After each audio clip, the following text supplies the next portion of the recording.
All right. It is 7 p.m. and I'm going to go ahead and call this.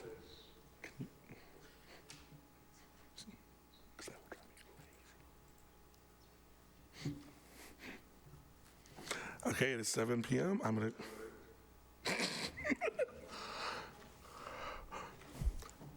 The hybrid era has its challenges.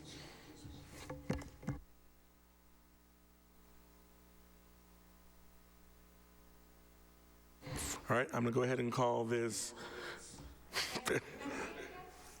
February 7th meeting of this. I can't do it.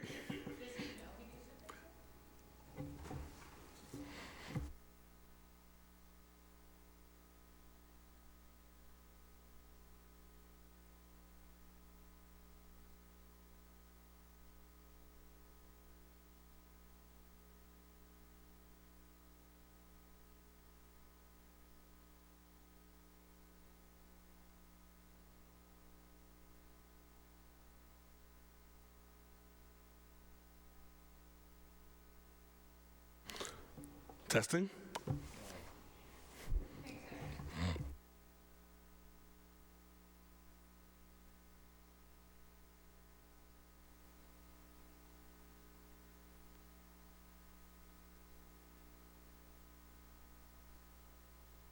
Okay. I'm going to go ahead and call this Tuesday, February 7th, Special School Committee meeting of the whole for personnel to order. Mr. Superintendent, you call the roll? Dr. Superintendent, sorry. Dr. Ackman. Here. Mayor Ballantyne.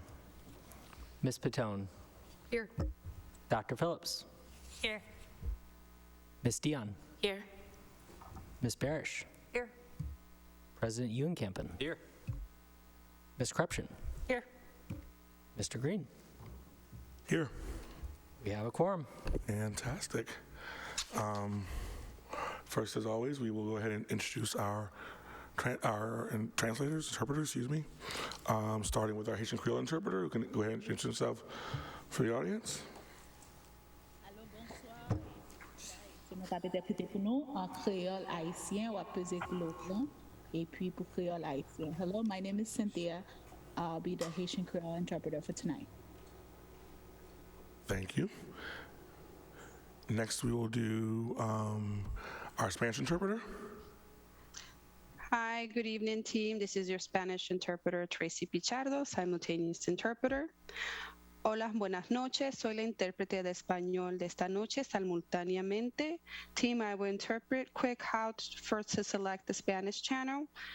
Voy a interpretar cómo seleccionar el idioma español. Es un globo, por favor seleccionar español. El ejemplo es como un globo mundial y seleccionar español. Muchas gracias. Thank you, team. And last but certainly not least, our Portuguese interpreter. Hello, my name is Jill Mullen. I'll be your Portuguese interpreter for tonight. Oi, meu nome é Jill Mullen. Eu sou a intérprete do português para hoje à noite.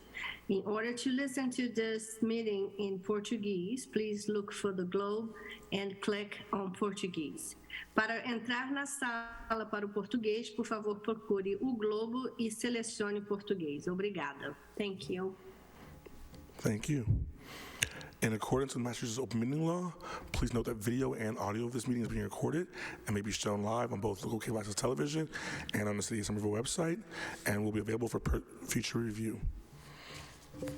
With that, we have one item on our agenda today, and that is the interview of Kevin McCaskill, finalist for the position of Somerville Superintendent. So the way this is going to work, just to review the rules, is we start off with a round of preset questions from a selection of common categories. We will go around to every member to do that. And then after the questions have been done, we will open up the floor to members to ask whatever the questions they may have. We will, again, go in rounds so that everyone will get a chance to ask a first question before anyone gets a second question, etc.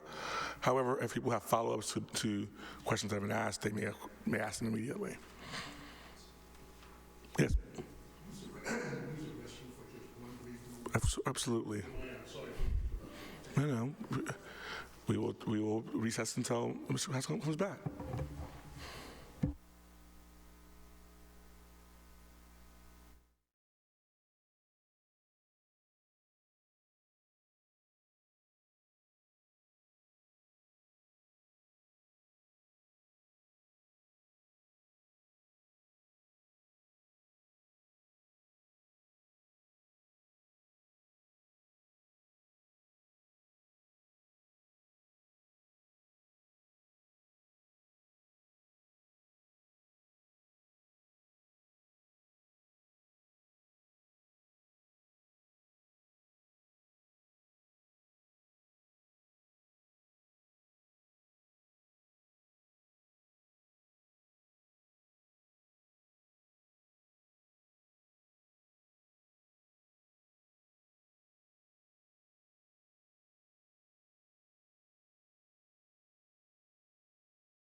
All right. To make sure that our AV people know that I'm about to call us back into order.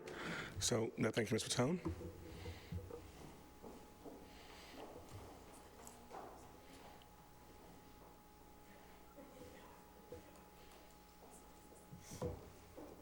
All right.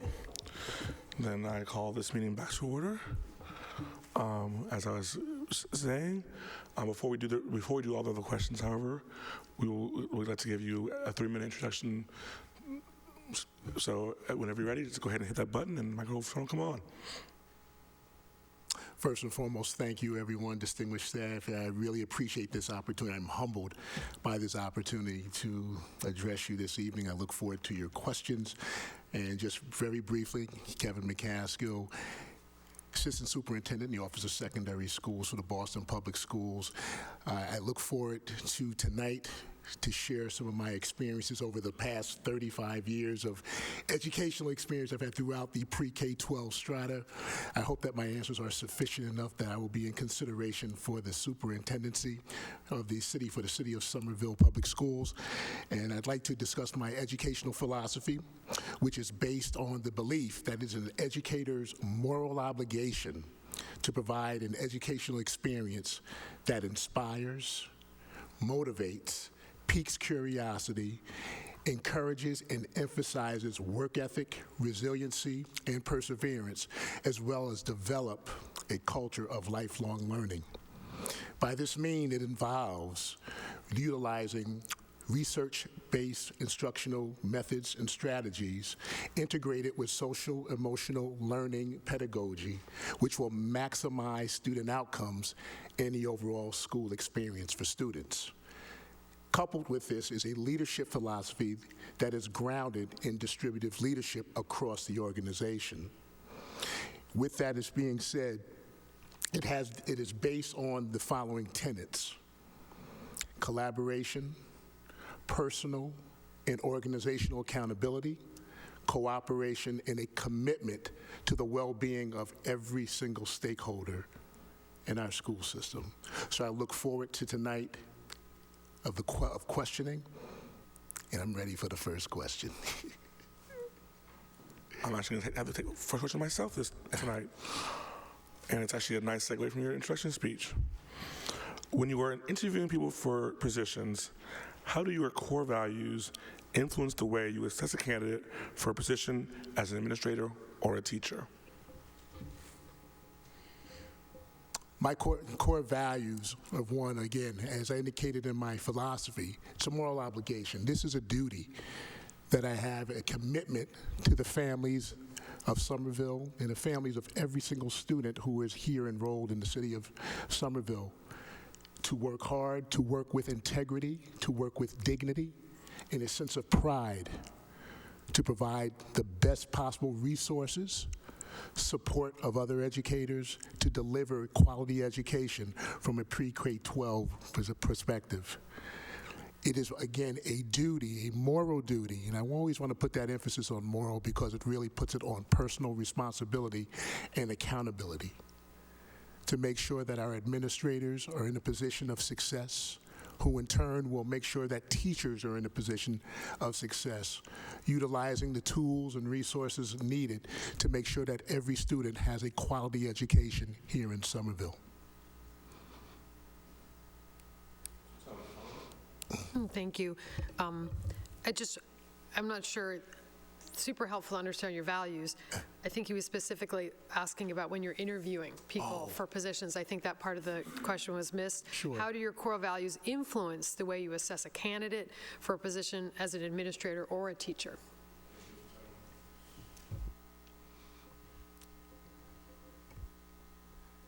One, I would say, understand, thank you for the clarification. I truly appreciate that. You know, a dedication to the craft. I think really when you look at someone's commitment and reading, obviously from their experience, what their philosophy are, if it aligns to the philosophy of our school district, again, the mission statement is clear.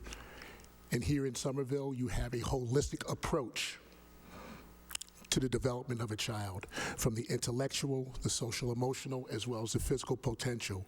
And when we're hearing candidates respond to answers, be it an administrator or a teacher, do those responses align to our mission and our beliefs in that holistic approach? And obviously, outstanding questions help to really defend if that's going to be the case or not. But I really want to make sure that a holistic approach is a definite, it's a non-negotiable, and making sure their responses always align to those three tenets. Mm-hmm. And thank you for the clarification. Appreciate it. Ms. Crepshin? What is your view of the public policy of collective bargaining that brings the parties together around the table, and what opportunities or pitfalls do you see in the current purpose of the bargaining process? Well, collective bargaining, it's negotiating, and it's give and take. And it goes back to a few things that I've heard today with respect to relationships between the teachers union and the superintendent and the school committee. It's a matter of really earning that respect and a sense of trust early on. We shouldn't have to wait to get those things when we get to the negotiating table. We should be building those relationships very early in a tenure of a superintendent. So if you're meeting regularly, you're developing those signs of trust, respect, and building rapport. It makes the negotiating, it makes it a little bit smoother and easier to palate going forward than not just going in cold and trying to negotiate a bunch of numbers. And so really developing relationships with those core organizations, such as the teachers union, as well as the other bargaining unions within the school system.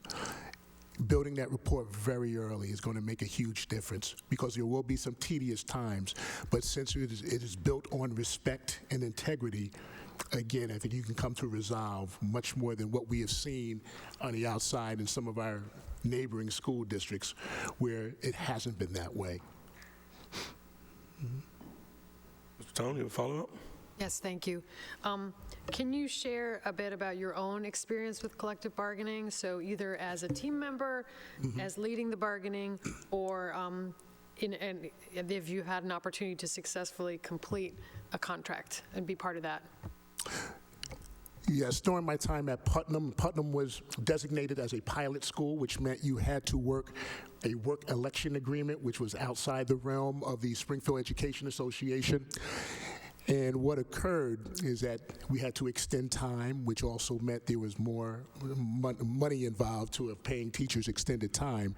During this time, Springfield was not doing well financially, so it was really a great bargaining tool for us. And if I may add, it was quite a bit of a negotiation, but at the end of the day, out of nearly 150 teachers, 88% voted in favor of the work election agreement for the extended hours and the monetary amount that they would be paid during that time. And again, and that goes to the previous answer. It was all built on the respect, the dignity, and integrity that we worked with teachers prior to that coming in. And so we fast forward, we had to do something similar at Madison Park when it was designated as an underperforming school, in which we had to really negotiate the working conditions of the teachers as well as the administrators. Again, successfully doing that without any harm done to either side, but again, it was done in a dignified manner to the point where it wasn't drawn out or dragged out. And at that point, roughly, again, 90% on both, with the teachers as well as the administrators passed. Thank you. Actually, Ms. Tone, the question is yours. Thank you. How do you put together a working group or team? And give us an example of a working group or team that you've organized, led, or joined that was particularly effective or successful, and why was it successful? A couple come to mind when we were looking at a working group at DeBerry Elementary School going back to 2002 about after-school programming. And it really involved it really involved myself as the principal, but getting grade-specific teachers involved. I think we had third and fourth, more or less the end of our grades 3, 4, and 5. But really getting an idea of what they thought an after-school program, how that could be in a continuation of the school day. That those program directors who wanted to come in and assist us with this, how could they align what they do to our values, to our belief systems, and really align to our mission? We involved parents in this opportunity as well, seeing that it would be their children participating in the program, as well as some of the vendors that we were looking at, and even some central office folks who came in for partnerships from the family liaison office. And we met regularly. When I mean regularly, we met twice a week instead of the normal once a week or once every 2 weeks. We were really committed to this. And it really paid dividends for really hearing that parent voice, again, time and effort, because as educators, some of us were parents, but some were not. And to hear the concerns where you have a working parent who does not get out till 6 or 6:30, what would occur? Would the program extend for that time? So really getting that voice from the community really aided us quite a bit. But again, a successful delivery of a pilot program for year 1 and the successful implementation of the second year of the program, year 2. Fast forward to partner with working groups, really committing ourselves to advisory boards, and what obviously we're in the CTE realm, advisory boards are a requirement. But we asked the question, well, how about having advisory boards for content areas such as math and English language arts and history and sciences? And what would that look like? So really having Northeastern as a partner, trying to get on board with that, but obviously our content area teachers and students. And that was something that we wanted to get rolling and get started at Madison Park, but yet we didn't gain traction. And it was the connectiveness of students. Really, when students wanted to, we couldn't meet, and I think we, and me personally, really couldn't coalesce that group together to really formulate it. And I said, so I learned a lot of, I think, a valuable lesson. Why not let someone else facilitate? I don't have to be the lead on this. And so that was a lesson that was learned about how, in Springfield, how it did work, coalescing a group. And again, kind of from a unilateral position that I had, and it didn't work. But the idea and the concept, everyone loved. So I learned a valuable lesson, and hopefully it's something that, if this comes to fruition, really look to incorporate here as well. Mm-hmm. Dr. Ackman?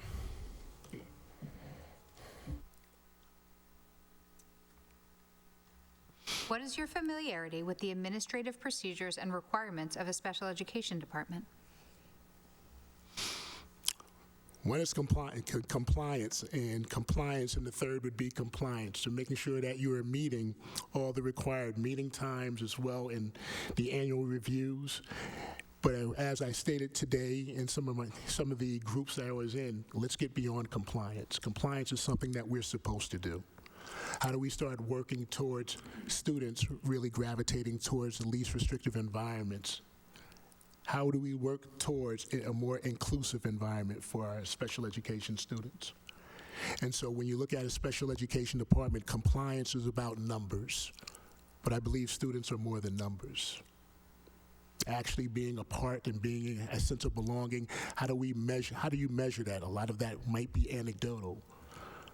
So what are some of the when working with the special ed department, how do we become that inclusive environment? And that's not Kevin McCaskill making a unilateral decision, one, because I am not the extreme expert in special education.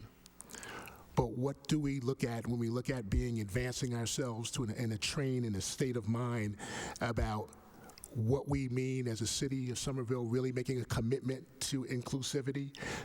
The Somerville Public Schools making a commitment to inclusivity.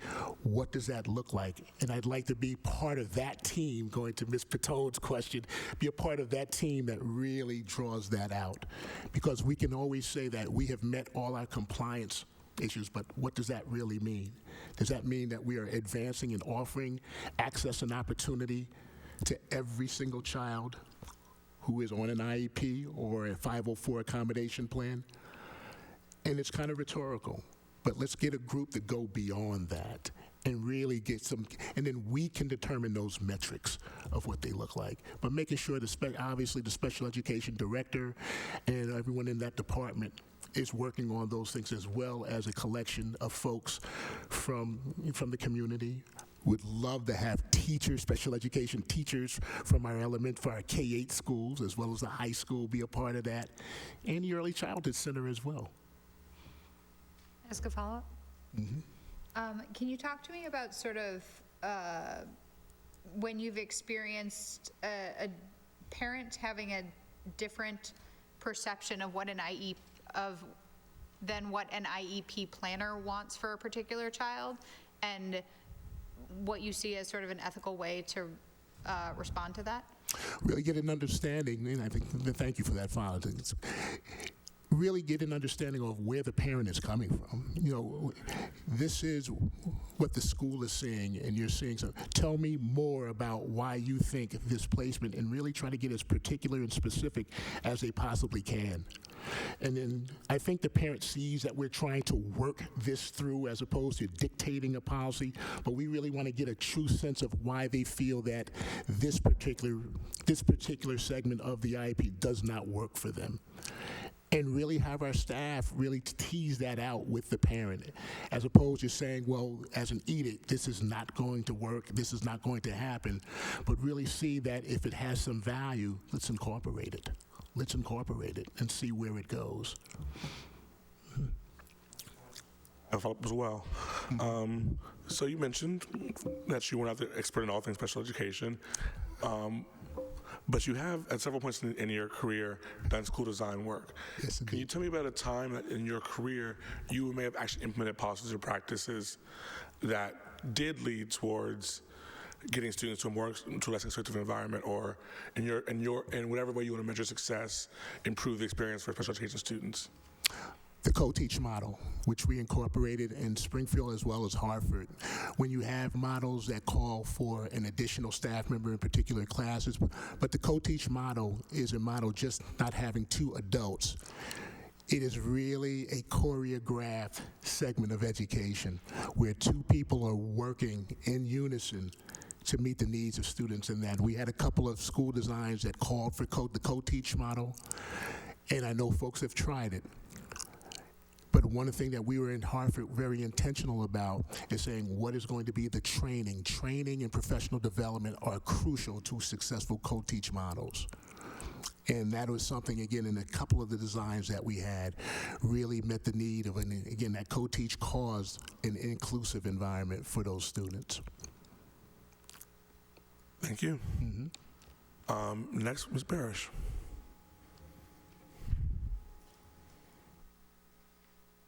Thank you. What is your experience working with immigrant, migrant, or transient families who might move in and out of the city during the school year, and how have you identified their needs? Couple of examples. Again, going back to the DeBerry Elementary School, Springfield had went through in about 2002 Somali immigrants coming into the city, and we were not aptly prepared for that.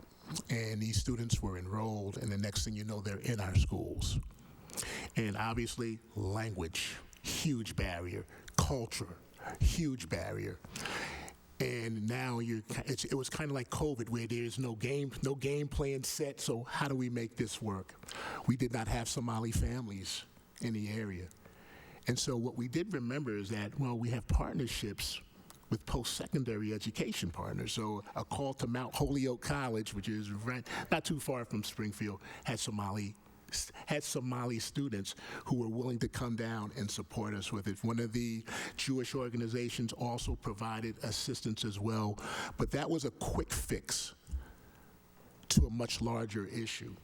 So it's really thinking out of the box, really providing short-term solutions until we can find long-term solutions. We did not have a big English language arts an English learners program, but again, utilizing the supports that we were receiving from that organization as well as Mount Holyoke, we began to connect. Now we could actually communicate with families. Now we could actually have, at maybe 1 or 2 days a week, have someone in the classroom with our teachers. Then we started like, well, what are some of the after-school programs that we can get them involved in?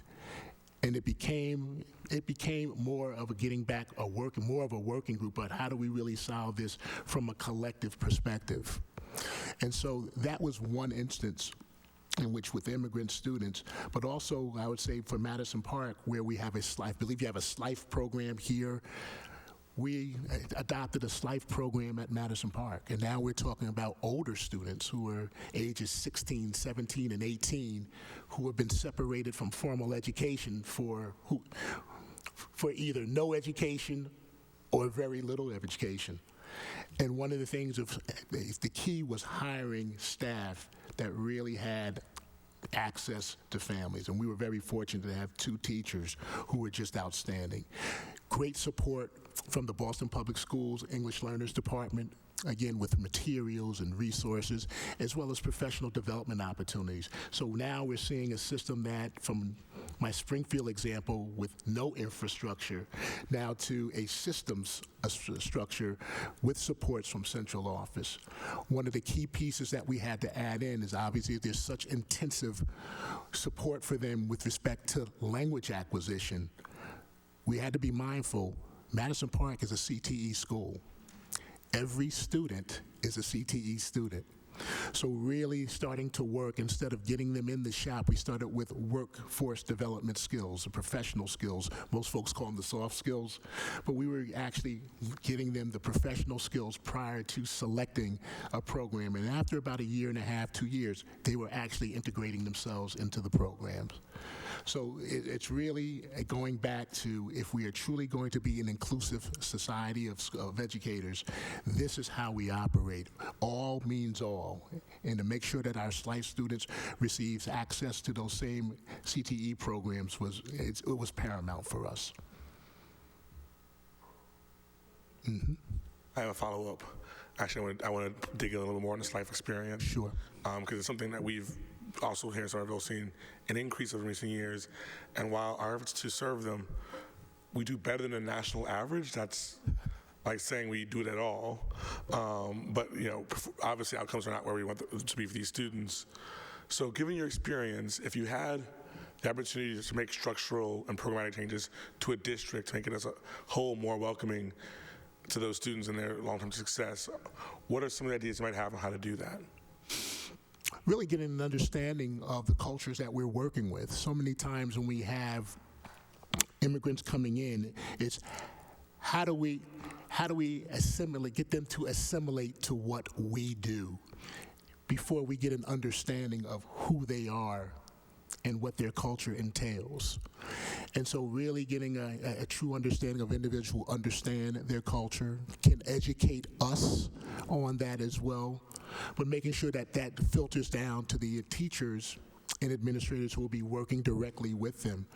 And this is where you call on your family engagement department to really do their due diligence. And now they are working directly with the school leadership, as well as as far as the teaching staff is concerned, and really developing those resources, opportunities, and learning opportunities for our staff to better serve those students. And whatever support from a central office perspective, what are ways that we can support that? Thank you. Mm-hmm. Dr. Phillips. Thank you. Please give us an example of how you have identified an inequitable situation and taken steps to focus on it and affect change. One was a Title IX complaint that we had at Madison Park regarding, and again, it's kind of obscure, but I think it really goes to your question, about the girls' locker room. You had this massive space that had no running water, dark and dangerous.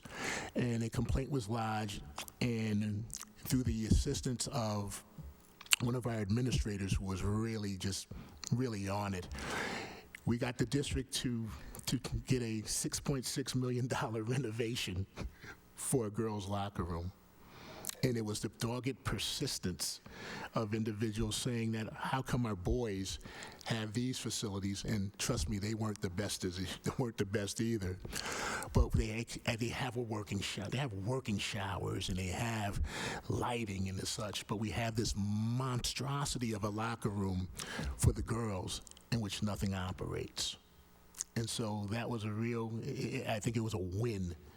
It was a definite win, especially when you have that type of money to put into a locker room. So that was just one example going forward.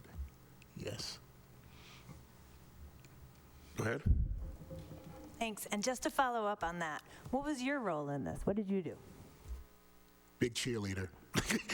but making sure that, any information that was with the complaint, making sure we identified the rationale behind it, making sure that this was such an important piece because we have athletics, and when you have an athletic program, why is a girls' locker room inoperable? And so making sure that we are connecting, obviously, with the Title I office within the Boston Public Schools, making sure that we are meeting our time, making sure we are working with city officials as well, but making sure that everything kept moving. And this took about 3 years. I mean, this wasn't done where we make a complaint on Monday and they were in there on Friday making changes. So this is something that we had to keep on the docket, making sure that we are dotting our I's and crossing our T's, but making sure that the city was going to hold up to its obligation to our female students. Mm-hmm. Ms. Dion.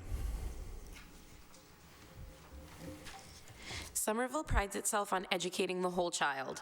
What does that mean to you, and what, in your opinion, does educating the whole child look like in school?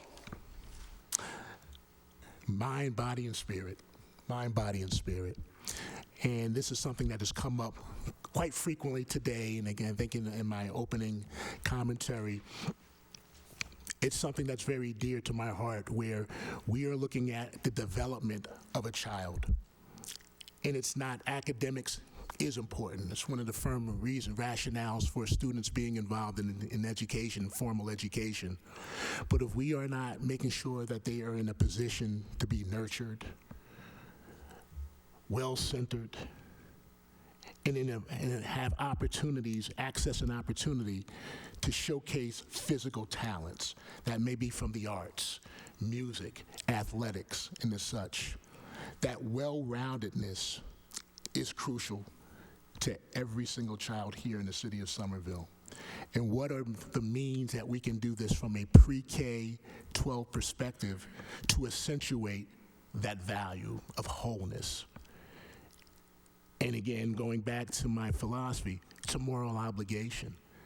We don't wait to high school so students can showcase their talents. We should start nurturing innate talents that they have throughout elementary and the middle grades. So in high school now, they are truly beginning to flourish and have a passion for something going forward, be that in music, CTE, arts, or even STEM. We should again, cultivating that talent very early. It also leads itself when you do the whole child. That one piece, and let's say it's physical, the arts or music, that may be the connective tissue that keeps them connected to education, that keeps them going in this field. Instead of pushing away and moving out and dropping out, that's their one saving grace to move forward. So again, those three tenets must work in unison to make it happen. And I applaud the Somerville Public Schools for having it. Mm-hmm. Ms. Cripston, will you ask your second question? The public's knowledge of our finances is important. How have you communicated with city officials, the public, and the media over the school finances? Being very transparent, really looking at trends. And when I say trends, I believe that there was roughly a 5 or 10% bump this past year. But looking at this is the commitment that the city of Somerville is making towards it for its students and families for the sake of education. But making sure that we understand families and the community understand what we are spending our dollars on. Now, naturally, I think it's common knowledge that anywhere from 80 to 85% of a budget is based on salaries. That's just no matter where you go. But the question becomes, what are we doing with that remaining 15 to 20%? And to have knowledge of that and sharing that information about what we do with that money. And again, it can be done in a public forum, a town hall, and we'd love to hear questions about that. But really just indicating this is where the money is spent and how it's spent and some of the outcomes. I think the next step, what are the expected outcomes of money being spent in this way? But being very, again, I believe, I've been saying it all along, I love town hall meetings. And it's something in which I would not have a problem sitting at, the community center on top of the Edgerly building or a respective school or a church or whatever to really share that sentiment with our community. Mr. Tony, follow-up? Thank you. Can you share a little bit about your experience with developing and managing a budget, whether it's on a school level, department, or district level? When you run a CTE school, they are very expensive. And just case in point, Madison Park. Madison Park alone was roughly about a $23-24 million budget. And that contained, and within it, obviously, salaries right off the top. But when you're talking about supplies, academic and CTE supplies, when you really take into account some of the stipends that we would pay for supplemental programming within the tutoring and as a Saturday school, when you look at field trips for students, when you look at all these other aspects that are within overtime costs for custodians for coming in, these are pieces that we really wanted to understand early on and develop that very early before we started making final decisions. So really understanding what we need and getting that, and that information, again, is not done unilaterally. It's really unilaterally. It's done by looking at department by department, and that was, in our case, 20 CTE programs. And within 8 academic areas, making sure our leads and those are really getting us correct information, but also, what we would do from an extracurricular activity perspective as well, clubs and organizations, and obviously some other things as well, but making sure that it is well documented and making sure we are getting the bang for our buck, getting everything in that we would need. And again, it's just not one person. Developing that budget involved that, again, 20 different programs, so that's 20 different people that we dealt with. So I think overall it was like 40 people were to help developing that budget, as well as with the school site council. Yes. I also have a follow-up. Sure. You mentioned that Somerville was recently receiving a 10% budget increase, which again we are highly thankful for. But we all know the ESSER cliff is coming. So when it comes to budgeting in lean times, what are your priorities and how do you decide to approach the hard decisions? Try to make no cuts that are close to schools. And what I mean by that, and it follows something that was done both in Springfield and Hartford. And I go back to Springfield. Springfield really made an attempt to say we are not going to look at our budgets in schools, but how can we do something else-wise from a central office perspective, from maybe a supplies, but we wanted to keep the cuts as far away from schools, and Hartford did something similar as well. And in Hartford, it was really just making lean some of the departments at central office. Now, when you do that, we're reducing the amount of resource supports for schools, but really trying to keep the cuts as far away from schools as possible. Thank you. President Ewan-Campen. Thank you, Mr. Chair. My question is about out-of-school time. Given limited school committee resources, what are your priorities when it comes to investing in out-of-school experiences? Making sure they happen, and how do we make that happen? Really working with community agencies or vendors, and really looking at what is the best bang for our buck. And again, I think we should be very prudent when we look for partners. Do they align with our mission and our vision? Are there in alignment? What is the actual cost? Can we do in kind? Really look to leverage the best possible deal and not to skim services, but really look at making sure that we can make sure we can pay them as well, but making sure that we can have those, because those are of vital importance to our students, both before school and after school as well. And a follow-up to that, could you talk about some experiences that you have developing, expanding after-school programming? One is with Springfield, in particular with Springfield College. And I went from a mini mentoring program in which they would come to the school, and it began to evolve into an expedition type program where the students would now go to the college and go with activities and really involve their parents as well. So we were growing the program for which students were coming in, the college students coming in and just doing activities, to now to an everyday program in which students would go over to the college, get the college experience as elementary school students, and move it forward with great support. Then President Flynn of Springfield College was really just an avid supporter. And again, that's the connection we made with them. And that actually carried over to Putnam Vocational, where Springfield College became an outstanding partner. I have one more question, and then we'll start round two. And we've started to touch on this a little bit. I want to dig into it a little bit more. So 18% of Somerville High School students are currently classified as English learners. What types of programming and practices would you promote to support an inclusive and equitable high school experience for youth of immigrant and refugee backgrounds? Obviously getting there, taking into account what they need, but really, how can we start looking at it from a special education lens? Not that they're special education students, but we talk about least restrictive environment for special education students, but do we speak about that same tenet with respect to our EL students? And so looking through that lens, it might be a little bit innovative to think that way, a little progressive to think that way, but how do we work with moving those students, especially from a CTE perspective, getting them in, and then what type of supports would the instructors need from a CTE perspective? At Madison Park, we tried this and we actually were successful. We actually hired vocational paraprofessionals, which is a very unique opportunity to really engage students. So again, they weren't stuck in a classroom for an entire 8-hour period. They were now allowed to get into the programs because we had the supports within them. Making sure that we provide after-school activities, more tutorial for them, more time.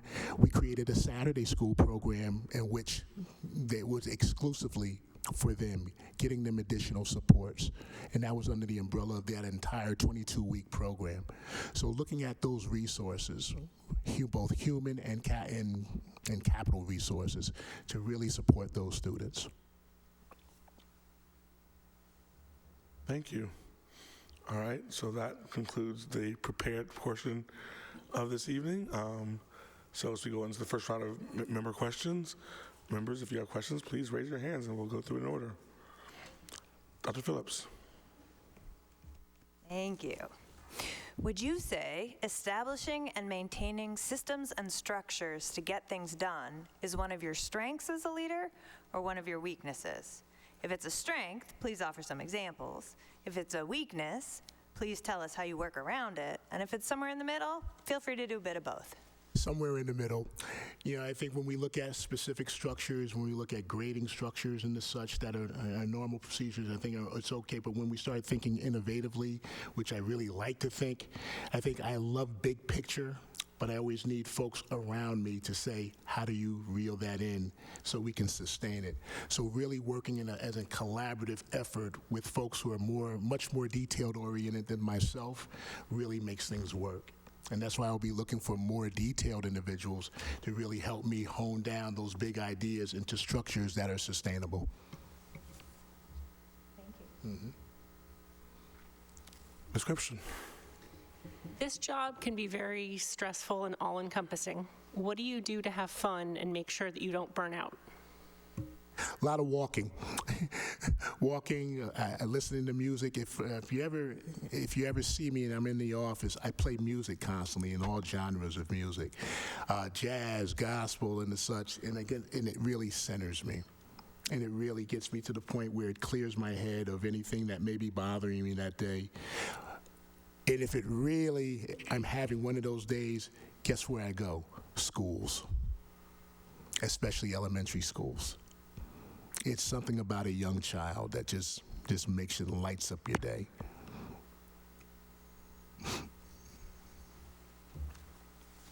Ms. Dion. How would a teacher who has worked under your leadership describe you? Charismatic, loud, enthusiastic, passionate about education, passionate about working with students and staff members, creative, but most importantly, dedicated. Mm-hmm. Dr. Ackman. Thank you. So we have some very vocal constituencies in Somerville, and I would love to hear your experience about handling vocal constituencies with the knowledge that you are here to support all children. You know, one of the things I always try to do is understand very vocal individuals. They're looking for the best opportunity for their student, for their child, and not take that personally, first and foremost. And I think working with them and getting them to understand the rationale of why certain structures are in place, why certain protocols are in place, or certain programs exist, or why something does not exist. And really understanding that we're not trying to reduce your voice. This is what we're doing for the whole entire district, not your individual child. But I always spoke about our North Star. And I said, the North Star is something that we all can agree on. The best possible outcomes for children, that's what we agree on. And if we are in unison to that, let's look at teasing that out so that we are in consensus about how we get there. And that has really, it's been beneficial for me for the past 30, 20, even as a teacher, it's been very beneficial. And I look forward to continuing that mode, again, that we are always in partnership with parents. Mm-hmm. Please. I'll say hypothetically. Yep. There's a parent who says that, the policies that you're proposing are going to mean not the best possible outcome for my child, as I define it, being the parent. How do you engage with that? I want to show me example. I say, can you give me a tangible example of why this will not work for your child? And it's not, I don't want hyperbole, but legitimately let's talk about that and really try to tease that out. And not that we go tit for tat with parents back and forth being in a defensive mode or putting the parents in a defensive mode. It's really to come to some resolve and saying what we're doing does not hurt children and is not intentionally going after your child, but really teasing that out and really coming to a consent, really working towards consensus. And I want that family, because it may not just be one parent, I really want them to feel that we are in partnership with you to really make this happen. So not that we're trying to make you understand our point, but have you look at through our lens as we are looking through your lens. Mm-hmm. Ms. Patone. Thank you. I'm going to return to the topic of special education. We have some incredibly dedicated educators, regular educators, special educators. Unfortunately, sometimes special education is kind of seen as a standalone. And all of our educators are incredibly burdened. As a parent who's gone through this process, there's been spaces I've been where, well, we can't do that because that's what we offer to the regular ed, but we can't do this because it's really challenging, not just at all levels, to how can we lead the district to develop a stronger sense of shared responsibility Really, that's a great question. I think when we talk about curriculum and we look at new curriculum, it always should be a caveat, well, how does this fit in with EL students and special education students? When we look at programming, how does that fit in? We look at, it's similar when you're writing a lesson plan for a content area. There should be a language objective involved in that. And so that bridges the gap between curriculum and objective for language. Similar to, again, we shouldn't have silos, and special education, unfortunately, has been placed in a silo in certain districts and for quite some time. But whenever we talk about departments, across departments, how does EL and special ed fit into that paradigm? What are those connective tissue that we can really hang our hat on, that we become, again, when I've said it consistently tonight, a more inclusive environment for learning, and that's across all content areas.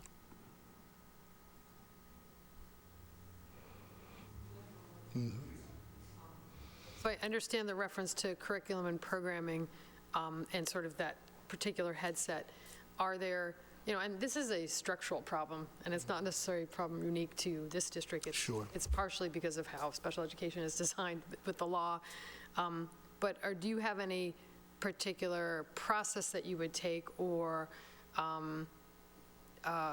mechanisms that you would use to break out those silos? Really, definitely get a working group. Really look at a working group to really attack. But even one of the things that I'm very big on is looking at other districts that do this well. What are some of the exemplar districts that match our demographic? And see how they're having success. What are some of the structures that they've put in place? What have been some of the pitfalls when you've been trying to do this work? Really doing our research on other districts, and they may not be local. That may be in Texas. It may be in California. Look at those states that have high EL numbers, such as California and as such. How are you doing this? Because we see your results, and we see that you have a matching demographic of us. Can you share that, and even sending folks out there to see it in action and bringing that back, and then how can we incorporate that to the Somerville way? So I think that's always taking, looking at best practices, and quote unquote, in the educational field, we call it stealing best practices from someone else. If it works, it works. Exactly.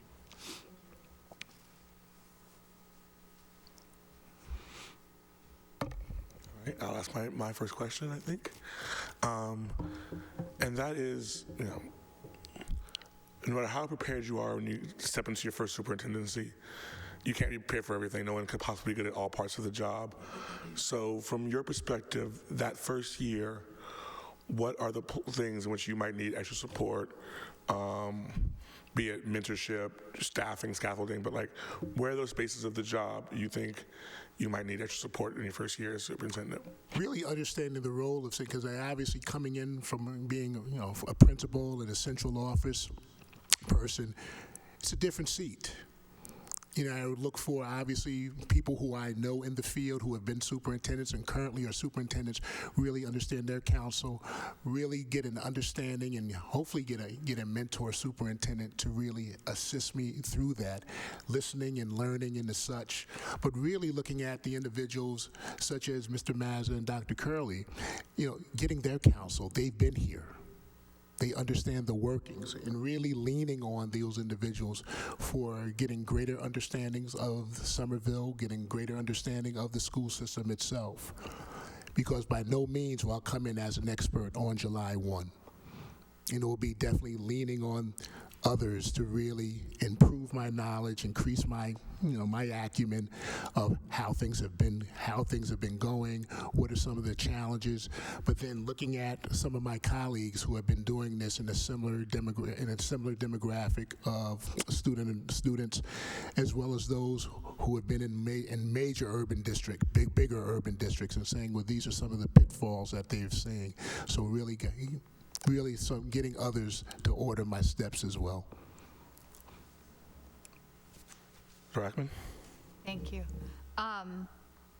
So to sort of build on what the chair asked, now that you have spent a full day seeing this amazing district, what questions would you most like answered to help you understand whether Somerville Public Schools is the right next step for your career?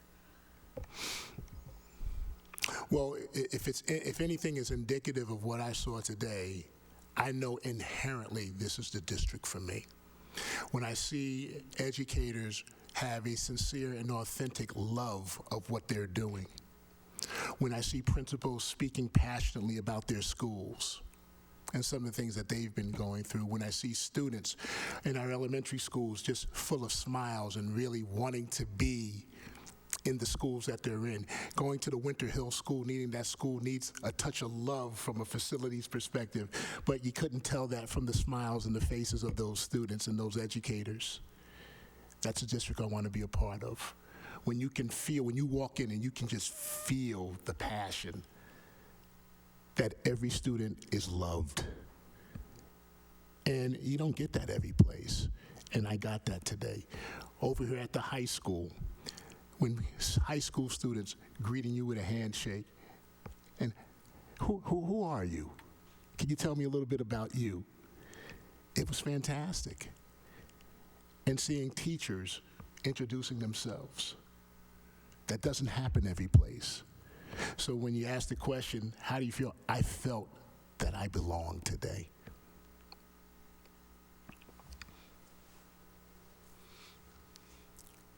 Ms. Barish. Thank you. You mentioned Winter Hill and that the building needs some love. I think you are aware that there are potentially several building projects in Somerville's future. Sure. Could you talk a little bit about your experience, if you have experience with building projects, complicated building projects, especially in a place like Somerville where we don't have a lot of room or swing space Absolutely. to move folks around? Sort of how do you approach a project like that, and how do you maintain a sense of community within a school during that kind of a process? You know, I'll answer the first with my experience. Putnam created, I think I might have mentioned it earlier, Putnam built a $120 million school, and it was long overdue. It was about 30 years overdue, and we were directly involved in that project from start. Now, I didn't see the completion because I had segued into Hartford, but really understanding and sitting in those meetings and seeing how a new school, the one disappointment was, obviously they don't make schools that big anymore, so it's a scaled down approach. Fast forward to Hartford when I was the director of operations, and we were leading several school renovation projects, and sitting in again with contractors, sitting in with city officials and the such. And Hartford was I believe only second to New Haven, because New Haven, I will definitely look at New Haven as the exemplar of new building and renovations. 45 schools in 20 years. I mean, they were just so aggressive. They had they had a mayor and superintendent who were there for over 20 years. That's how they did it. But really looking at that template of a collaboration between the city, the schools, and state legislators can make things happen. And when you're landlocked like Somerville, it gets tough, because one of the things obviously I heard all day was space. There is no room for swing space here. And so we would have to be very innovative with how these renovations or construction projects would go, but definitely looking forward to really pushing the envelope on really improving some of these buildings. I have a follow-up. You mentioned the importance of collaboration between the schools, city, and you mentioned state delegations. And while we think that's a strength here in Somerville, it's always something that requires work and maintenance. So can you tell us a little about your experience in building relationships between schools and city government? Lines of communication, again, I mentioned it earlier, communication. And I think I said this earlier with the teachers, meeting with the teachers. Communication is the most important piece. It's like a marriage. Poor communication, well, we're going to be paying some dollars. be paying some dollars. But really having them understand the needs, having city officials, and also I want to add state legislators, excuse me, making sure they understand the need. And it's just not a need for cosmetic purposes such, it's to meet the 21st century demands that our students will face. And if we have buildings that are stuck in the 20th century, it makes educators' jobs much more difficult when they don't have the tools and resources to prepare them for a 21st century job market. And so really having an understanding and some details and facts, what is going to be needed, how big a scope is it going to be, and making sure that city officials are really seeing that vision that we're talking about, setting the tone not just for a quick fix, for a 10-year fix, but similar to how some of these other schools were built to last over 50 or 60 years going forward.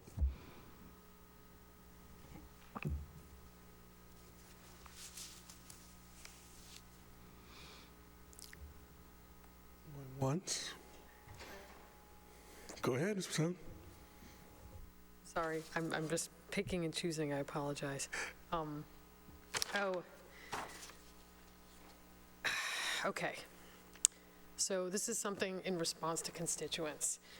When constituents do a Google search, some positive things come up, some negative things come up. Absolutely.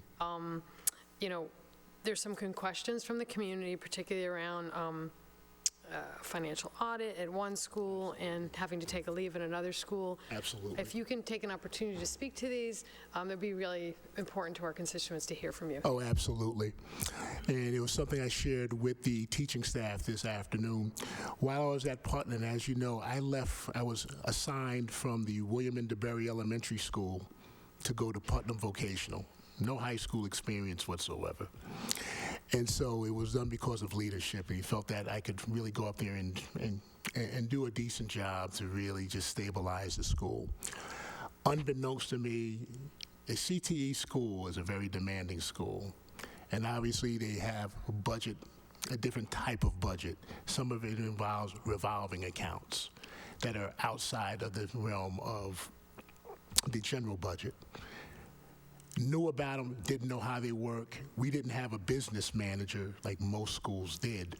So it was incumbent upon us that I was told that, well, the teachers, a couple of teachers were doing that. Shame on me. You know, we were going well 6 years, and then I leave, and then the audit's done, and we find just a mess. A mess. And while I was in Hartford, you know, a conversation came up, and then, you know, obviously in the newspaper came in and says, well, you weren't implicated in any of the improprieties, but this happened. And I said, yep, it happened on my watch, and I own it. Even though I was not told, I should have had the wherewithal to reach out to other schools, and I did not. And I use the analogy, when you buy a house as is, you own all of it, the back taxes and all. And so with that in mind, I should have personally reached out, even though it wasn't at my disposal. It should have been something that I should have had the wherewithal to reach out to others within the field. And that was just a grave error that I had to own, and it cost me. It cost me a couple of positions. You know, even though I stayed on in Hartford when I wanted to move, this was something that was on my record. But I was, in fact, that I will always face it and own up to it. With respect to the leave, it was a restraint of a student, in which a student and the families took umbrage to. And Boston put me on leave. And so we went through the due diligence as well with the Boston Public Schools, as well as the Department of Children and Family Services. And when I tell you that meeting, it took me longer to walk to that office than the meeting actually lasted. But again, going through that and finding that there was no foundation to it, I was back at work. And I think the one encouraging piece, and I don't want to sound, patting myself on the back, with that, you always want to know, what type of impact that you have on students. And I don't know if this part was actually saying, but the students actually walked out of school in support of me coming back to school, and I can't tell you the tears rolling down my face with that, because you don't really know the impact that you have on children. And so with that in mind, you know, these are things that have happened. I've learned from them. Case in point, when I was at Madison Park, first thing, audit the books. Audit the books. But had a business manager.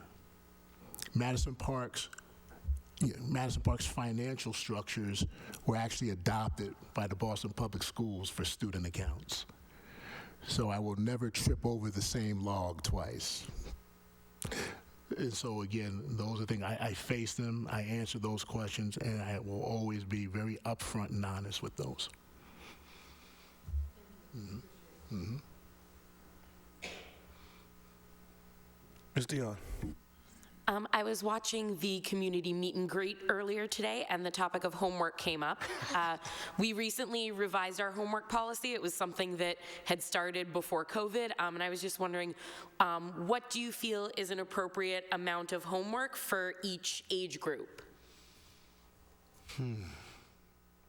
You know, it varies over, I think it is varied, and again, you know, being in the classroom, and I think it was a little bit easier for me to say, I'd really want to get a sense of where we are, because now with the advent of technology, so I'd really want to get a sense from our elementary, our pre-K, you know, obviously you're not going to have your kindergartens coming on with 3 hours worth of homework, but really get a sense, is it a half hour a day? But one thing I will say when elementary, there is nothing like silent sustained reading at home, 20 to 30 minutes.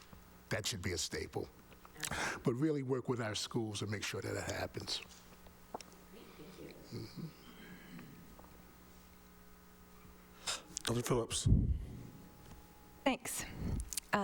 Thank you for your answers and for your vulnerability tonight. I think on your folder you have a copy of the school committee goals. In what ways has your background prepared you to help us achieve these goals? And with which goals or initiatives do you have the least prior experience, and how would you make sure we meet them too? Well, looking at the goals, I think with the grades 3, 6, and 10, makes perfect sense. Grade 3, I think having that promise for reading at grade level is going to be important. Grade 10 is it's an obvious one, because again, that's for MCAS. But I believe in those. So again, I think just being a high school and elementary school principal really met those.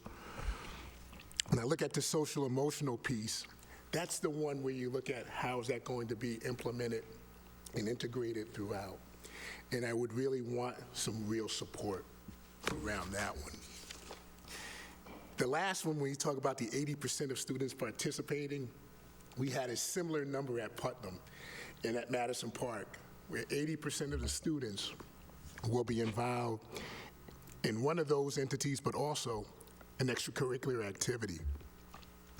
Equitable access, all in to programming, and that goes, again, utilizing that inclusionary strategies for our EL, immigrant, and special ed students. Workforce diversity. At Madison Park, we increased the number of Black and brown educators by over 30%. In Springfield, it was probably a little bit about the same. And these are intentional, being very intentional on who we're hiring. Identification is huge with some of our students. And so that was a commitment that we made from a school, but also a district perspective. And with this last one, student-based budgets of WAL I've been accustomed to in all 3 school districts. So for Somerville to start making that adjustment, again, well in tune to that, because then you get into weighted formulas with special education and EL students. I have a follow-up. Yes, go ahead, and then Ms. Barish. Okay, me for, what strategies in particular did you use to recruit educators of color and retain them? One, I had a work, people were snickering today. I would go to some of my colleagues, if I knew that they had an outstanding teacher, I would walk up, you know I'm going to try to recruit your best people. but I always want that dialogue to be face-to-face. And they thought I was joking. No, I was serious, because I want the best in front of our students, but really going out, and really seeking out talent. From a CTE perspective, we'd go out into the field to get professionals from industry. Looking at teachers, going to teaching universities like the Wheelock School, going out to Emmanuel, who are your best prospects coming out? And really just scouring the area for people who had what we needed to meet the needs. So really working with our Human Resources Department to make sure they have that same passion, verve, and vigor to go out and actively engage the best individuals we can and leave no stone unturned. Ms. Barish? I actually had exactly the same question as Ms. Dion, but your response made me think of another question. You mentioned going into the field to recruit CTE teachers from industry. That sounds really interesting to me. We have had a hard time filling all of our CTE roles. I mean, as in across the board, it's hard to hire right now. I acknowledge. Could you talk a little bit about how you are able to recruit from industry when typically a school district can't pay the same level as they're able to make? And and that's working through the relationships you build with advisory boards and really working directly with those industry leaders. And usually they can give you a lead, and usually someone that really needs just 5 years of industry experience. And what we have been very fortunate, both in Springfield and in Boston, we've been able to match industry salaries. And it was intentional. Now, does it lead, you talking about someone who was coming in who has been making $90,000 as a plumber, and the starting salaries of a first-year teacher might be $50,000, but we're hiring them for their expertise. And so how do we gauge that? And so we would really manipulate the contract, or again, always going by the contract, and put them on the step that was comparable to what they would be making in industry. And it has proven to be very successful, extremely successful. Thank you. Mm-hmm.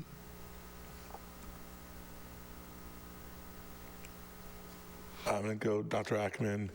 Dr. Phillips, then Spatone. Just trying to keep it balanced. I think this is my second. Can you give an example of a project or policy that you managed from start to finish, from vision to execution? What was your role, and what did you learn from the experience? When we talk about policy, I'll go to Hartford, Connecticut, where I actually wrote the accreditation policy for the district. And Hartford had made a commitment that they wanted all their secondary schools to be accredited. And so, I have been working with NEAS for a number of years. I'm currently the vice chair on the Commission for Public Schools. And so having that experience, and again, I think I was just doing formal visits at the time, but showing the value of accrediting all schools. And that was a structure in which it costs money too. So we were really engaged to how do we set up a schedule in which we would accredit maybe 2 to 4 per year over a 5 or 6 year period, and what that would look like that the district would fund, because the district could afford 2 to 3 per year as opposed to doing 6. But really getting the buy-in from the hierarchy at central office, getting the buy-in from our secondary schools, and again, hence the writing of the policy. I want to say it's probably in the 6,000. So if you ever get on the Hartford Public School System, you'll see the actual accreditation policy that's there. And it was really interesting because not a lot of people were really buying into it. We were autonomous schools, but I think this is the value, really to see what the value of being accredited really means. How, from a public perspective, when you say your school's accredited, it means something. And so, that's my experience with the policy. Yeah. May? Thank you. I think, if I remember correctly, that our high school is up for NEOSC accreditation very soon. So can you sort of speak to what you have learned from that and what you would like to bring to the district? Understand that accreditation could really use accreditation as professional development. When they come to critique, it is not to say what you're doing wrong, it's what they identify of meeting certain standards. And when certain standards are obviously met, it's how can we enhance that. But if they have some questions and you do not meet a particular standard, that's your work for the next 2 years from a professional development. So you're putting in your plans in place. And if the role of accreditation, it is school-wide. Every single member of that school should be involved in accreditation. And understanding, and I think having an advantage of being a part of that organization, really giving a heads up to the Somerville staff of what they should be looking for, what they can put in reports and as such, very valuable, very valuable. But if I can add, there's also, I think, contrary to popular belief, elementary schools can be accredited as well as a whole district. So that might be something, again, if it's worth entertaining. All right. Dr. Phillips, then Ms. Patone, then Ms. Barish. Next, Ms. Barish, did a follow-up? Okay, Ms. Barish, go ahead. Thank you. Could you speak a bit to those of us who haven't been through the accreditation process about, beyond the professional development and goal-setting value, are there other reasons why we should consider accreditation for the lower schools, the lower grade schools? Yeah, I think when you look at it, it really sets the tone of a set of standards and how schools are meeting it. From a public perception perspective, it bodes well, because this is not the Somerville Public Schools or the City of Somerville accrediting. This is an accrediting board with unbiased individual educators from across New England coming in and looking at your practice. And so when you have that stamp of approval that you have met this criteria of standards, it means something.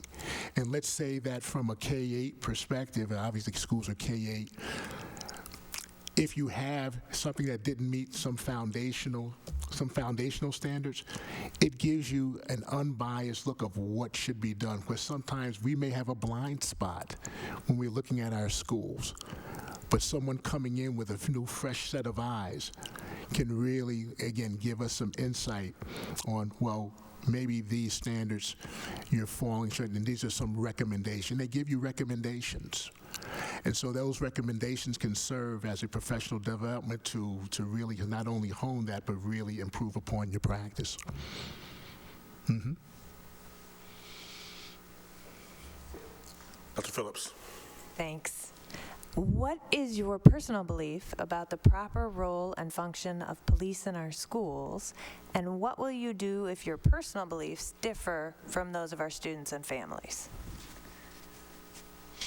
Came up at our meeting, the community meeting today, and I answered it. And I don't want to sound like I'm waffling on it, because I've experienced both. In roughly about 1995, City of Springfield put armed police officers, and I believe they're still there today, called their Quebec unit, into play. And while I was at Putnam, we had 2 officers who we really wanted to be a part of our school, who we really want to integrate into our schools, because we know the relationships that some of our students, especially our black and brown males, have had difficulties with. And we didn't want to create a confrontational environment with them. We didn't want the point where people felt that all eyes are on them. But what we did was we actually made these officers a part. They came to our professional development. They came into the classrooms. They came to all the events at school. They were at dances. They were at our football game. They were at athletic events. They actually sat in classrooms with students, helping them and assisting them in their. They became a part of this. They actually went on professional development conferences with us. We were lucky because they were consistently in the school and they were always seen as a resource as opposed to the law. Now, that didn't happen every place, but we were very intentional in what we were doing. Now, on the flip side, here in Boston, Boston did not want armed officers in, but we did have resource individuals. And we want the same effect. How are they seen in the school? Are they seen as a resource or are they seen as the law? And in both instances, it worked for us. And it's the culture of your building, starting with leadership going through and what it is going to be like, and everyone following suit about they are a part of this community. And so when the question came up, I understand why a certain segment of our community would want armed officers in, but I could also see why it should not be, that armed officers should not be prevalent in our office, in our schools. So I would really look at and weigh everything, obviously talking this through with the school committee and seeing what is going to be in the best interest of Somerville, and make that decision as a collective, and stand by our decision. As I mentioned before, I should not be making unilateral decisions based on this, because if we start causing divide, it creates more difficulties going forward with other policies and procedures that we may have to go through. And we want support of all school initiatives, but really coming and galvanizing what's going to be in our best interests, I think would be the tone of the day for me. Dr. Ackman, follow-up? Yes. So you brought these individuals in both instances that you referenced into your community. It seems that they were integrated as a part of your community, but much like teachers serve a role, administrators serve a role, they serve a role. So when things happen where an officer would be called, what did that look like, and what were the outcomes for the students, for the officers? Based on your experience? Based on with the Quebec unit, one of the first things, and this is what I really enjoyed about them, is coming in if a criminal offense was occurring. They would come to us first. They wouldn't act. They said, "What would you like to do going forward?" I said, "Well, we never want to showcase students, so let's escort them to the office, and we don't have to make it a show." And so it was really, again, a matter of respect and dignity going forward. It wasn't like you would see on a street corner or something. It was that's the type of culture that we built in the school, that if we're asking you to do something, please do it. And students really went along with that. We did not want to make a spectacle out of anyone. And we had some criminal activities going on in which the police had to act. But it was always done, and I'm not saying this tongue-in-cheek, I'm saying it as a fact. It was done in a most respectful and dignified manner that you would want going through. It wasn't what you would see, throwing someone up against a locker or putting them down on the ground and as such, trying to make them the example. It was really allowing students to save face.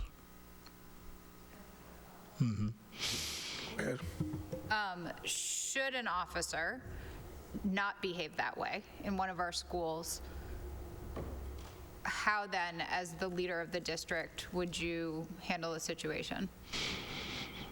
So if they handled it in a manner outside of with what would I describe, that's really again, having a conversation with the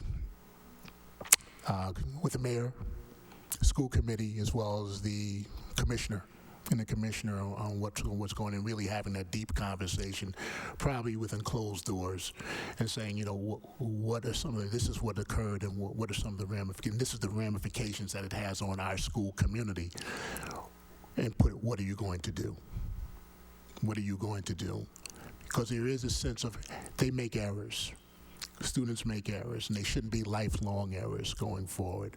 But, they are going to model, students are going to model and react to behaviors as adults act. you never want them to see law enforcement act as a heavy hand of anything, especially in our public schools. And so definitely, as I indicated, really looking for the school committee, the mayor, as well as the commissioner of police, to really have that conversation. So? Thank you. This is kind of, my question is a bit about kind of the arc of your career for like the last year or two. So you were incredibly involved and passionate at Madison Park. You made a decision to leave, so I'm curious about that decision and what contributed to that. And then a bit about what your role and responsibilities are right now in central office, including like, is there a team, is there a budget? And then I guess the last bit of this is, and at this point, why are you considering leaving Somerville? And you spoke a little bit to what is attracting to Somerville, but like in terms of you professionally and where you are, why is this an opportunity for you? So 3 bits, I apologize. That's all right. Well, after my stint, I was asked by Dr. Cassellius to come to central office to work on the secondary school redesign team. As you know, Boston, we've been losing students, over the last, I should say over the past 8 or 9, since I've been here, 8 years. And our middle schools were dwindling, so we took a vote to close our middle schools and make some of our high schools 7 through 12. And so that was a big part of my responsibilities, obviously making sure that we had programming within those, since I had that vast middle school experience, looking at those grades 7 and 8, what type of programming, curricular opportunities could we exist. Still working with the accreditation piece, making sure we had middle school athletics and the such, but also partnerships. One of the things that I've been very fortunate to really be adept at is garnering partnerships. So how do we connect programs, partners to particular schools? So that was always the work. So again, that was something that then Superintendent Dr. Cassellius moved me to central office. With respect to the team, I was on the secondary team. And so I actually reported to other folks. I did not have anyone reporting to me, but my primary goal was working with school principals, roughly about 10 to 12 secondary principals, about programming, especially when it came to accreditation, if they were going 7-12, those types of ideas, again, with actual school design plans, which I was in heaven coming back so I could go back to really designing schools again. And in the current role ever since, I think I've been asked to do a temporary assignment now. They had a principal placed on leave at a school, and they asked, well, since you have the elementary and the middle school, can you go and help support the pilot school in West Roxbury, which I've been doing, but a great refresher for me, because now it had been nearly 20 years since I've been in a true elementary school. So getting that experience again has been great. But I go back to your last point about why leave. And it has nothing to do with dissatisfaction. It's a matter of what can I bring to the table to a district that's very progressive, which matches my personality as well, to a district that believes in a holistic approach to educating children and young adults. That's what I believe in. And it's a district that does not have 10,000, 15,000, or 20,000 students. It's a district of around 5,000 students with 11 schools. And that's a situation which I think you can make real headway about becoming that model district. When you have progressive folks, progressive in thought, progressive in action, but most importantly, a dedication to the holistic development of young people, that we are not just developing them to get a diploma. It's how are we preparing them for opportunities post-high school. And that does not start in grade 9. That starts the moment they are enrolled in school. And it's a unique opportunity. And when these opportunities exist, it's time to take advantage of the opportunity and move on. My history says I stay places. 22 years, Springfield. 5 years Harvard, 8 years Boston. This is not a career move, a jump move where you use Somerville to jump to something. That's not it. I'm here for the long haul. Mm-hmm.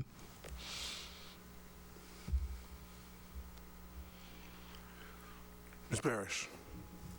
Thank you.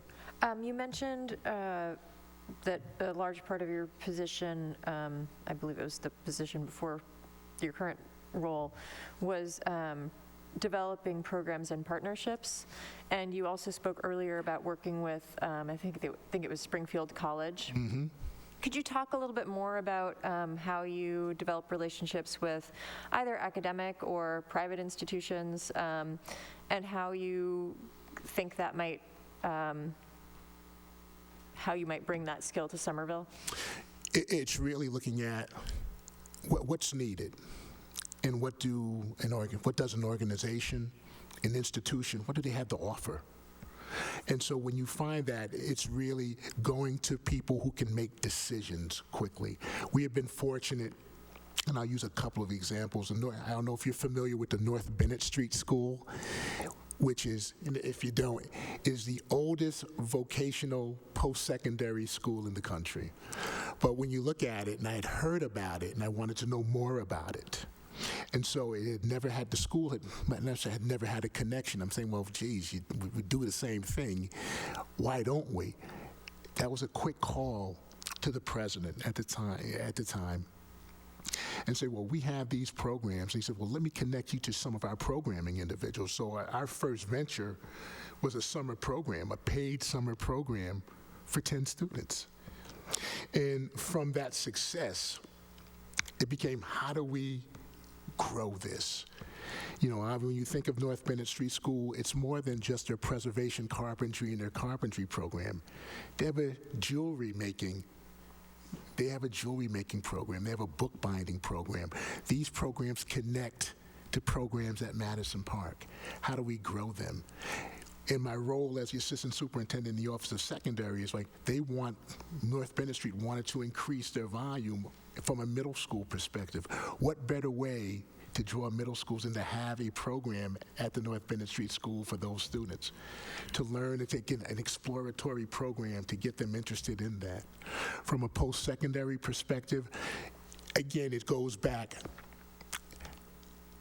how do we really leverage? You need students, we have students. That was one of the impetus of us becoming an early college program. Now, the question, it was always, well, why not Roxbury? Well, again, Roxbury Community College. Well, our part, we needed to really miss them. Roxbury was going through some transitional periods. Bunker Hill had this, Pam Ettinger had been there forever, and she really wanted this to work. Right up the Orange Line, it's accessible. Our students walk 2 blocks, they're on the Orange Line. 20 minutes later, they're at Bunker Hill. It was a great match. Wentworth Institute of Technology, 4 blocks up the street. And it's a matter of technical, again, they have technical programs. We have technical programs. They're more engineering and architecture based. We have a carpentry program and a facilities program that fits right in. Very receptive.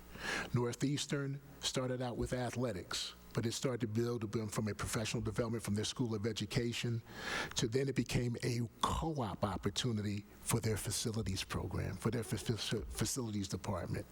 So really getting in and understanding what we are looking for and what others can match and do. And I look forward to bringing that talent and that skill here to Somerville. Thank you. Mm-hmm.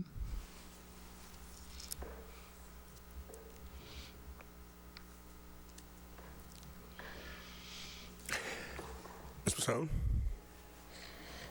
Make sure no one else. Thank you. Our school committee in our district encourages transparency and being open about where the district is, the good news and the not so good news. Discuss a situation where you had to share disappointing news or outcomes, and what was the result? And how did you manage that situation? Madison Park, when our graduation rate had plummeted to 57%, and sharing that with staff who were just really, doing their job, and again, and we weren't there. And saying, well, let's look at cohorts. Again, do not get discouraged on this. It's something, it occurs, we own it. What are the steps that we're going to take to improve upon that? And instead of, and they took it hard. And that was something we had to share with the community as well. Obviously, central office knew. But we really had to share this and say we are still a viable option because we still had to make sure that we had students. And so how do you sell a school that has a 57% graduation rate, still labeled underperforming in the eyes of DESE? And what do? The next week, we increased enrollment by over 15%. 57%, we went to 65%. And it's a matter of, yes, it's disappointing, but that's not going to deter the work from moving on. And you have to take some hits because why should, when you go out, why should I send my child to an underperforming school? And we said, well, this is the value of sending your child to this school. And I give a lot of credit for those parents who really believed in our mission and our beliefs. Please. Thank you. So what was instrumental from going from 57% graduation rate to 65? I mean, that's an impressive change. What did the staff, you as a leader, the students do differently? More intentionality with respect to coursework, I would say looking at where students are at, doing grade audits, doing a better job with grade audits, having consistent, getting more supports, both academic and social emotional, really still continue to promote students being involved in other activities, really to engage them to improve attendance rates, because I think attendance was a big piece as well, but when we start improving the attendance rates, obviously you're going to do better as a school. So really much more intentionality of our purpose of getting kids more engaged in school as well as their families.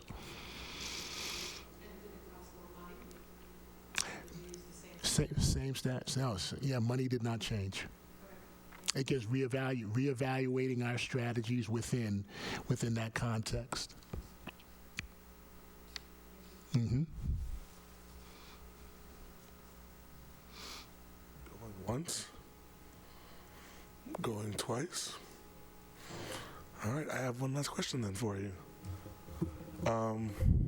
So if you were to be selected to be next superintendent of Somerville Public Schools, when you were done with that position, whenever that may be, if you could write your own legacy, what would it be? I'm going to be very short and succinct on this. That we created the greatest educational experience that's the city of Somerville and the greater Boston area and the Commonwealth of Massachusetts has ever seen. That we made a true commitment to our premise of whole child development from a systemic perspective, and we are a model district for others to emulate. Thank you. I know it's been a long night, but is there anything we haven't asked you that you think we should know? No, you pretty much ran the gambit tonight. Welcome, Somerville. All right. Well, in that case, if there's nothing else, I want to thank you on behalf of the school committee for your time. And I guess we're done here. I do want to say on behalf of our mayor, who couldn't be here tonight, she is having family medical emergencies. She's currently basically at the hospital full 24/7. But we are going to make sure she has access to this information. Okay. Well, thank you very much. Again, to have this opportunity to get in front of you, I am just truly appreciative for your consideration for this, and I will be forever grateful. Thank you. All right. And with that, with no further business for this body, we are adjourned. Thanks everyone.